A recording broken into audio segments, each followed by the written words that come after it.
안녕하십니까. 이준의 돈 버는 부동산 시간입니다. 벌써 4월의 마지막 월요일입니다. 시간 참 빨리 가죠. 이제 다음 달엔 또 새해 정보가 들어서는 또 달이고, 이제 벌써 여름이고, 뭐 주절주절 얘기 드릴 것들은 많은데, 뭐 부동산에 관련된 얘기는 뭐 발표된다는 부동산 대책 저번 주에 나올 예정이라고 저희가 방송에서 말씀드렸는데 아직 안 나왔고, 뭐 또 이번 주에 나올 것 같다고 하는데, 나오면 주제가 조금 저희가 다룰 내용이 많아지겠죠. 오늘 주제 여러분 귀 많이 기울이실 것 같아요. 관심 가지실 것 같습니다. 오늘 주제입니다. 집값 꼭지점은 언제일까? 그러게요. 언제일까요?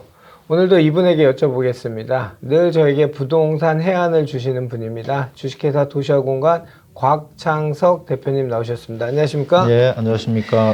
제가 좋아하는 이 또한 지나가리라. 네. 뭐 달도 차면 기울고 온갖 말 다 쓰는데 어쨌든 올라가는 상향 그래프가 되면 떨어지는 또 하향 그래프도 반드시 나올 텐데 예, 그렇죠. 굉장히 많이 궁금해 하시고 또 폭락을 주장하는 분들은 너무 많이 그냥 막연하게 너무 오래 상승세가 지속됐으니 이제 내려갈 때가 됐다 이제 이런 식으로 얘기를 하시는데 곽 대표님 얘기를 좀 시원하게 풀어주시죠.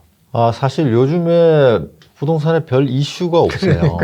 이게 뭐 투자할 곳도 마땅치 않고 또 뭐 지금 주택 아파트 시세 변동 흐름도 거의 끊겨 있는 상태예요. 예. 뭐 어떤 데는 뭐 막 지금 신고가 나온다는 데도 있고 뭐 어떤 데는 지금 막 급매 쏟아진다는 데도 있고 맞습니다. 어느 게 사실인지도 뭐 불분명하고. 근데 이제 비수기임에도 불구하고 약간 전세가 움직이는 뭐 이런 정도 이외에는 변화가 없습니다.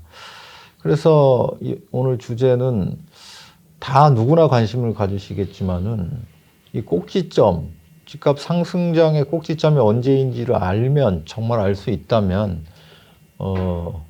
큰 정보가 되죠. 근데 저 자신도 이 꼭지점에 대해서 장기적으로는 예측을 못 합니다. 사실 제 얘기도 자세히 보면 계속 변해왔어요, 약간씩. 이제 상승장이 시작되던 초기 단계 한 2014년, 15년 이때쯤에는, 제가 주로 뭐 강의 같은 걸 통해서 말씀드린 게, 뭐, 한 19년, 20년 정도 되면 끝날 수 있다. 그렇죠. 상승장이 그렇게 말씀드렸는데, 시간이 좀 진행되고, 문재인 정부가 출범할 때쯤 2017년쯤에 보니까 이게 너무 또 이 공급이 안 될 것 같은 거예요. 이런 식으로 규제를 강하게 하면은 상승장이 좀 길어지겠구나 이렇게 생각이 들어서 한 2022년 전후까지는 오르겠다. 예. 그렇게 말씀을 드렸는데 이제 문정부 5년이 지나고 새로운 정부가 들어서기 직전인데 지금 나오고 있는 얘기들을 또 들어보면은 이 또 상승장이 더 길어질 수 있겠구나 하는 생각이 또 드는 겁니다. 그래서 우리가 늘 이렇게 디테일한 것도 보고 있어야 되지만은 큰 장강의 흐름도 보고 있어야 되거든요. 두 개를 다 의식하면서 가야 되는데 우리 사람이 태어나면 꼭 죽듯이 이 경기도 좋아지다가 언젠가는 꺾이게 되죠. 뭐 또 나빠지다 보면 좋아지게 되는 거고. 그래서 제가 이 말씀은 드릴 수 있을 것 같아요. 집을 사야 되느냐 아니면 사지 말아야 되느냐를 판단할 때 뭐 수많은 요인이 있지만은 그냥 딱 하나만 얘기하라고 한다면은 뭐 수급보다도 더 중요한 게 제가 볼 때는 앞으로 경기 상황이 호전될 것 같으면 경기가 좋아질 것 같으면은 사는 게 맞는 거고요. 아니다. 경기가 이제 꺾일 것 같다. 전체 경기가. 그러면은 집을 사면 안 되는 거죠. 그래서 이제 사실 집값 꼭지점하고 어쩌면 이제 경기의 꼭지점하고 거의 맞닿아 있다고 볼 수 있거든요. 여기는 내수 경제뿐만 아니고 외생 변수에 의한 경기, 세계 경제 다 포함하는 건가요? 아니면 대한민국 경제만 얘기하시는 우리나라 집값은 우리나라 경기에 연동돼 있죠. 물론 우리나라의 경기 상황이 세계 경기 상황과 연결돼 그렇죠. 있겠죠. 그러니까 지금 우리 앞에 많은 변수들이 놓여 있잖아요. 뭐 지금 금리를 뭐 인플레가 일어난다, 금리를 인상한다. 그러면서 이제 세계 경제가 나빠질 거다. 이런 전망이 지배하고 있지만 그럼에도 불구하고 앞으로 경기가 더 회복되고 나아질 거라고 생각하면 집을 사는 게 맞는 거고요. 그게 아니고 이제는 고경기 끝났고 이제는 경기가 꺾일 일만 남았다. 금리 인상할 테고 경기가 나빠질 테니까 이제 금리 인상이라는 변수는 있지만은 금리가 인상된다고 꼭 집값이 떨어지는 건 아니거든요. 그렇죠. 금리가 인상돼서 경기가 나빠지면 집값이 떨어지는 거죠. 그래서 간단합니다. 경기 꼭지점은 집값 꼭지점인데 이 경기를 주택 경기를 움직일 수 있는 또 주요한 변수가 주택의 수급입니다. 수급이라는 거는 수요와 공급이죠. 예. 뭐 계속 말씀드리지만은 수요라는 거는 어떤 면에서는 실수요는 일정해요. 크게 변동이 없어요. 실수요가 가장 기반으로 하는 거는 뭐 인구나 가구의 변동이잖아요. 예. 근데 인구나 가구가 뭐 매년 그렇게 갑자기 변합니까? 변하는 거는 더 빨리 변하는 거는 중기적으로 공급이 변하는 거죠. 또 입주가 변하는 거고. 근데 이제 우리 앞에 현재 놓여 있는 현실은 향후 입주 물량은 줄어드는 통계를 보여주고 있다는 거예요. 뭐 서울, 경기, 인천 수도권을 예를 들면은 지난 5년에 비해서 앞으로 3년간 연평균 입주 물량, 아파트 입주 물량은 한 3분의 1 정도가 줄어든다는 거예요. 그거는 확정돼 있는 거고. 이제 앞으로 변동이 일어날 수 있는 거는 공급에 대한 변동이 일어날 수 있는 거는 새 정부에서 얼마나 정책적으로 뭐 규제를 풀고 이렇게 해서 민간 공급이 늘어날 수 있느냐. 공공에서 공급하는 거는 물량의 한계가 있거든요. 결국은 이제 민간 공급이 얼마나 예전처럼 활발하게 이루어질 수 있는가인데 지금으로 봐서는 아직 뭐 어떤 대책도 그 확실하게 발표된 건 없으니까 대책을 지켜봐야 알겠지만은 이제 대책이 나오면은 이미 윤곽이 나오고 누구나 예상이 가능하니까 우리는 이제 그런 것보다 좀 빨리 예상을 하고 싶은 욕심이죠. 큰 그림만 보면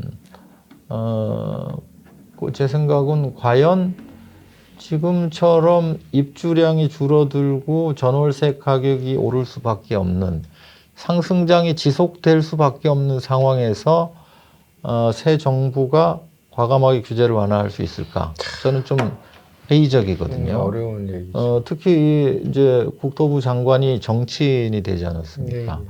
그러면은 그런 이 집값 문제에 더 정치적인 방향으로 접근할 가능성이 높거든요. 결국 민간에서 공급이 이루어지려면은 민간의 투자가 일어나야 됩니다. 그렇죠. 근데 이제 투자가 일어나려면은 투자의 걸림돌이 되는 세제가 개편이 돼야 돼요.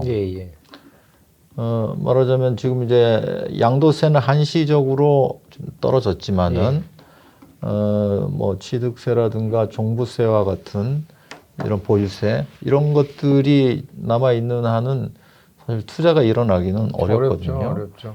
여기에 뭐 딜레마라고 할까요? 아니면은 뭐 아이러니가 있는 겁니다. 여기 이제 모순이 들어가 있는 거예요. 풀면은 투자가 일어나고 공급이 많이 돼서 집값이 꼭지점을 빨리 찾을 수 있는데 그게 아니고 풀어야 하지만은 풀면은 집값이 뛰니까 그거를 감당을 못 하니까 푸는 듯 하지만은 실제로 안 풀 수가 있어요. 그러면 더 랠리는 더 오래 갈 수밖에 없는. 예, 제가 볼 때 핵심은 그거예요. 많은 대책의 내용들이 나오겠지만은 핵심은 투자가 가능한 상황이 되면 이 상황이 이런 꼭지점이 빨리 올 거고 그게 아니고 투자를 묶으면서 계속 이제 집값을 안정시키는 공급을 늘리려고 하는 이런 대책을 내놓다 보면은 시간이 더 오래 걸릴 거다.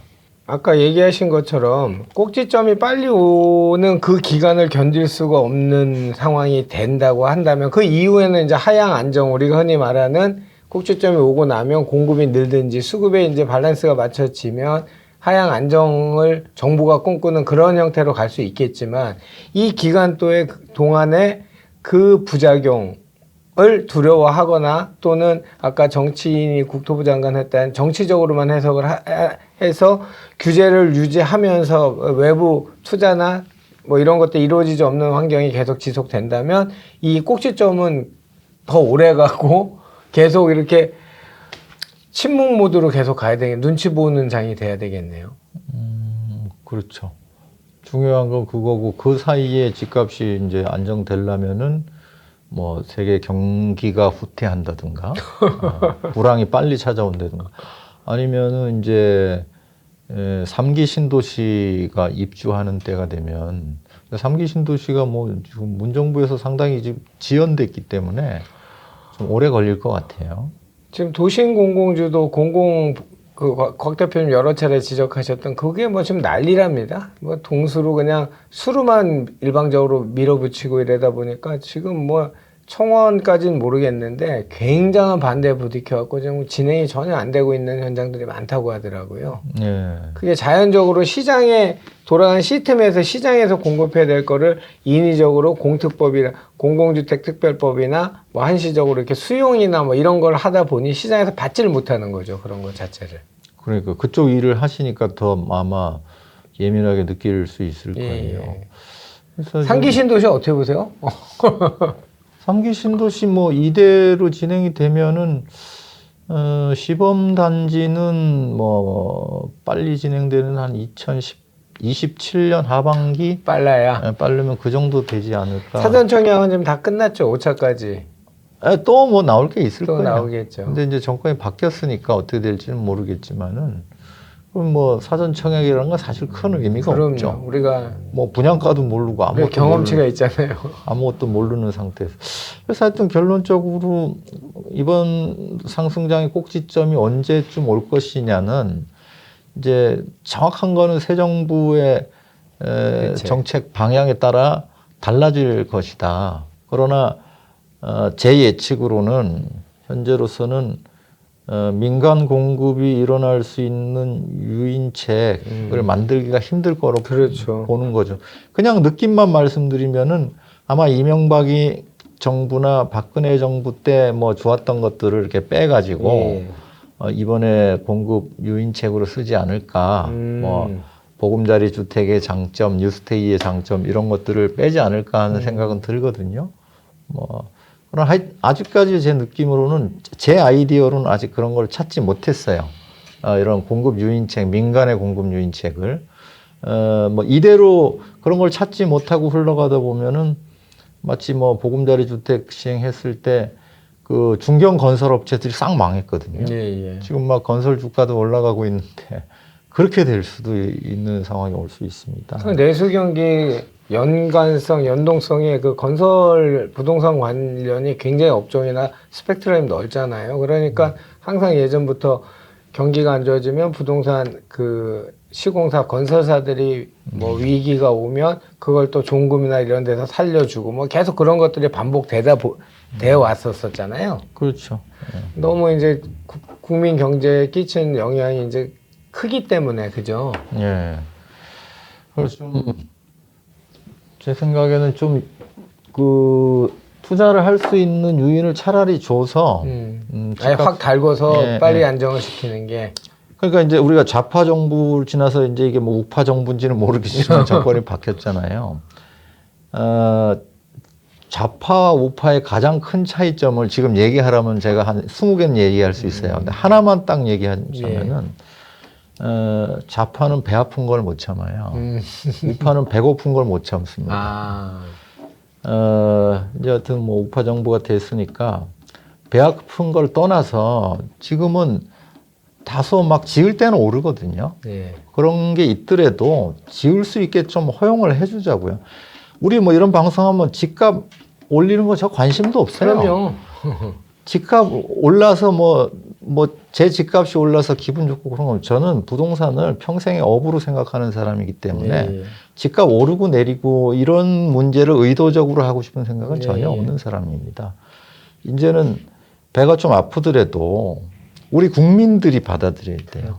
그렇죠. 지어지는 걸 받아들이려면은 아 그래 차라리 많이 지어서 좀 있다가 떨어지는 게 낫겠다 그렇게 판단하는 게 이게 그래야지 집값 안정이 실제로 될 거 아닙니까? 우리 국민들이 정부를 만드는 거죠. 그 그러니까 그런 반대 생각을 가진 분들도 그는 답정너처럼 그건 아시잖아요. 공급이 많으면 시장은 안정된다는 건 그건 네. 아시잖아요. 그러니까 그 안에 조금 용광로 같이 끓는 시장이 되는 듯하는 그런 것들을 질책하고 또는 그걸 갖고 욕하지 말고 그 시기를 넘기면 이제 하향 안정이 될 수 있는 기반이 될 수 있다. 뭐 이렇게. 그렇죠. 그런 공감대가 형성돼서 집이 좀 정책적으로도 지어질 수 있었으면 하는 바람이 있습니다. 그래서 이제 뭐 결론 내자면은 아마 이 민간 공급 대책이 나오지 않는다면은 한 2026년까지도 어쩌면 2027년 상반기까지도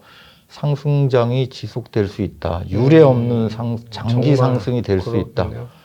그렇게 말씀드릴 수 있겠습니다. 이런 말 많이 들어보셨죠? 경제는 성장의 영역이고 정치는 분배의 기술이다. 이런 얘기 많이 들어보셨죠? 경제가 파이를 키우고 정치는 고루 이 파이를 나누는 거를 슬기롭게 좀 했으면 좋겠습니다.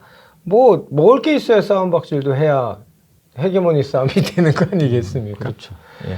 자, 그리고 우리 시청자 여러분들께 우리 열독자 팬들께 또 그 공지 하나 드릴게요. 곽 대표님하고 오늘 아침에 이제 상의를 했는데 우리 시청자님들이 다뤄줬으면 하는 주제를 저희 여기 촬영하시는 감독님께서 그 커뮤니티고 방에 올릴 테니까 그냥 대신 그런 건 안 됩니다. 뭐 나 어디 사는데 우리 집 얼마에 사는데 얼마에 지금 얼마인데 언제 팔까 이런 거 말고요.